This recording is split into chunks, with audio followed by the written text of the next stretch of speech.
dar 19 amžių menančių pastatų, kas rytą pakyla Lietuvos Respublikos vėliava. Šią tarnybą valstybėje atlieka Lietuvos kariuomenės pėstininkų brigados Geležinis Vilkas, Didžiosios kunigaikštienės Birutės ulonų bataliono kariai. Tik susikūrusiai Lietuvos kariuomenei teko sunkiai užduotis - apginti paskelbtą Lietuvos nepriklausomybę.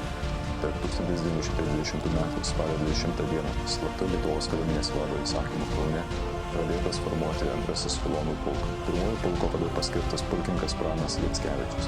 1926 metais ulonams pradėjo vadovauti pulkininkas Aleksandras Plechavičius.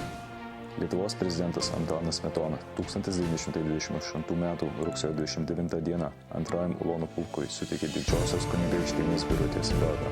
Nuo 1934 pulkui vadovavo generalinio štabo majoras Antanas Simonas Reklaitis, o jo ulonams pradėjo vadovauti generalinio štabo pulkininkas Izidorius Eduardas Kraunaitis. 1937 metais ulonų pulko vadu paskirtas generalinio štabo pulkininkas Povilas Želys.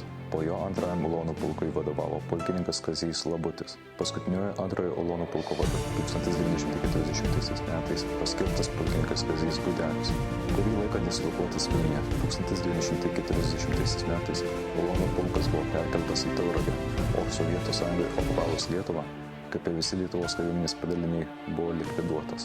Bataliono atsikūrimo ištakos siekia 1992 metus, kuomet Liepos 20 dieną, tęsiant Lietuvos kariuomenės tradicijas, batalionas pavadintas Geležinio Vilko pirmosios lauko kariuomenės brigados Alytaus motodesantinį batalioną, o 1993-aisiais pervadintas į motorizuotąjį pėstininkų batalioną. Tais pačiais metais į suniokotas Alytaus kareivines sugrįžta pirmieji Birutės bataliono kūrėjai. O tuo metu čia batalione rusų desantas dar buvo. Birželio mėnesį, dar tiksliai datos neprisimenu, jau iš bataliono desantas pradėjo išsikeldinėti. Žemė kuopą ir pirmas kuopos apgyvendinimas buvo štabo kuopa, kur dabar čia esame. Ir prasidėjo, kaip sakoma, visas čia tvarkymas, nes po rusų palikta buvo, kai kas ir aplaužyta buvo, kažką reikėjo patvarkyti, kažką langus, duris, bet visumoje tai palyginus gan tvarkingai. 1994 m. rugsėjo 19 d. batalionui suteikiamas Didžiosios kunigaikštienės Birutės vardas. Leista perimti buvusio antrojo ulonų pulko tradicijas bei atributiką. Nuo 1996 m. Didžiosios kunigaikštienės Birutės ulonų batalionas dalyvauja tarptautinėse operacijose. Pirmoji buvo Bosnijoje ir Hercegovinoje. 1998 metais buvo pasirašyta sutartis dėl bendro Lietuvos-Lenkijos taikos palaikymo bataliono Litpolbat įkūrimo. 2001-aisiais prasidėjo tarptautinė taikos įvedimo operacija Joint Guardian Kosovo provincijoje, Jugoslavijos federacinėje respublikoje. Būrio dydžio padalinys tarnavo bendro NATO, Lenkijos ir Ukrainos bataliono Pol Ukrbat sudėtyje. Kokias mes vykdėm užduotis KFOR 7 būryje Kosove. Prie Makedonijos pasienio su Kosovu visur užminuota. Bet koks nuvėjimas nuo kelio gali netek galūnės, jeigu mato vietiniai, kad kažkas tai patruliuoja būtent toj teritorijoje, važinėja, vaikštinėja, tiesiog džiaugdavosi todėl, kad žino, kad mes ten esam ir kad mes užtikrinam jų saugumą. Vykdėm mes geležinkelio stoties apsaugą, atvyksta traukinys būtent iš nedraugiškos šalies, dažnai apmėtydavo akmenimis būtent traukinių stotį. Langus išdaužydavo būtent to traukinio. Buvo vienas atvejis, kaip civilius tiesiog įsiveržė į tą traukinį ir subadė. Tai irgi būdavo padarom kontrolės postą, staigų kažkur tai už posūkio, kad ten nepastebėtų, jeigu reikia kažką mašiną sustabdyti, tenai. Būtent pagal spalvą, kaip ir minėjau. Užkertam kelią kažkokie tai ginklų pergabenimams, sprogmenimis pergabenti, tenai. Todėl ir vengia ten tie būtent teroristai kažkokie galbūt, nežinau, pavadinti jūs kovotojai ten už kažkokią tai savo idėją. Nuo 2003 metų iki 2006 metų būrio dydžio karių pajėgos dalyvavo taikos rėmimo operacijoje Irake. Būriai tarnybą vykdė Lenkijos kontingento sudėtyje. Nuo 2005 metų iki 2013 metų Lietuva vadovavo NATO tarptautinių saugumo paramos pajėgų Goro provincijos atkūrimo grupiai Afganistane. Šioje misijoje 2008 metais ir 2012 dalyvavo ir Birutės ulonų batalionas. Bataliono pagrindu buvo suformuotos 7 ir 15 provincijos atkūrimo grupių pamainos. Per tarnybos laikotarpį esu dalyvavęs ne vienoje tarptautiniai misijoje. Pirma iš jų mano buvo Lide 5 būryje Irake. Tarnavom pusę metų. Gal pirma pažintis su ulonais 98 metais, kada teko atlikti stažuotę. Antras, jeigu galima pasakyti, kontaktas su ulonų bataliono buvo tai 2003 metais kartu su vyrais ir moterim išvykom į tarptautinę operaciją Irake. Kontingentas dalyvavo misijoje Afganistane ir žuvo mūsų kolega, mano geras draugas seržantas Arūnas Jarmalavičius. Tai pusė padalinio buvo išsiųsta pastiprinti mūsų Afganistano misiją Goro provincijoje, o kiti pusė vėl likom kaip rezervas ir toliau tęsim aktyvų rengimą žvalgybos kuopai. Gaudavom tiesioginės užduotis iš provincijos atkūrimo grupės vado, mes jį saugodavom, lydėdavom, eskortuodavom, vykdydavom kitas, tas vadinamas KRF, greito reagavimo pajėgų funkcijas. Tik savo buvimu, tą savo kompetenciją ir užduočių įvykdymu tik patvirtinam savo sąjungininkams ir partneriams, kad mes esam drėbti iš tokio pat molio ir puikiausiai galim atlikti visas mums skirtas užduotis.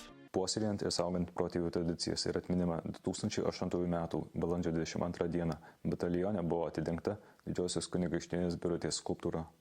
2014 rugsėjo mėnesį dalinyje įkurta Ulonų alėja, kurioje ošiantys stiprybės ir galios simboliai ąžuolai simbolizuoja pagarbą buvusiems bataliono vadams. Tęsiant antrojo Ulonų pulko tradicijas, kuris tarpukariu turėjo pučiamųjų orkestrą, 1994 metais susikūrė bataliono orkestras. Šiandien Ulonas yra sumanus, greitai mūšio lauke veikiantis karys, kuris žaibiškai priima sprendimus, numato kelias ėjimus toliau nei priešas. Ulonai savo tarnyboje vadovaujasi kariuomenės vertybėmis, kurie siekia įskiepyti ir savo šeimose bei civilinėje aplinkoje. Praėjo 25 metai po mano priesaikos priėmimo šitam batalionui, šitoje aikštėje. Atėjo sūnus Eitvydas, priėmė tą priesaiką. Tai čia vienas iš pagrindinių, tai gal vertybių, kurias gali realiai parsinešti iš čia, tai tokia kaip patriotiškumas galbūt.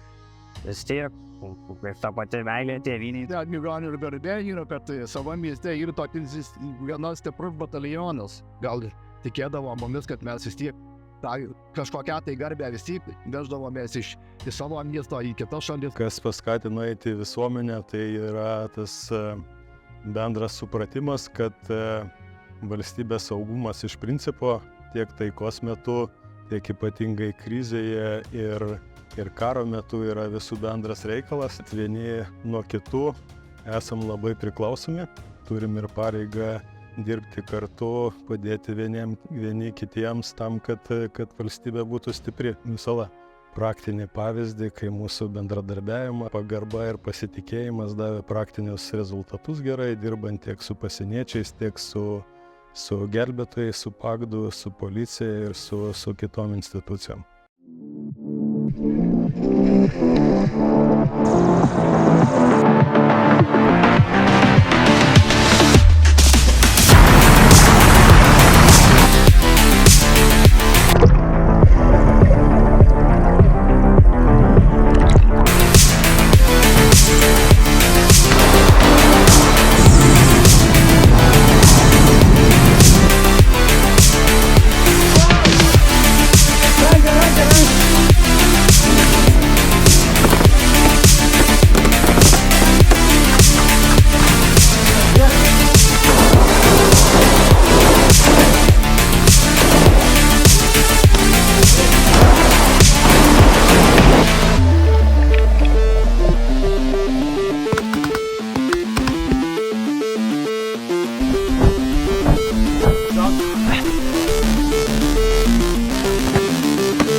Eiklius žirgus šiandien pakeitė pėstininkų kovos mašinos Vilkas.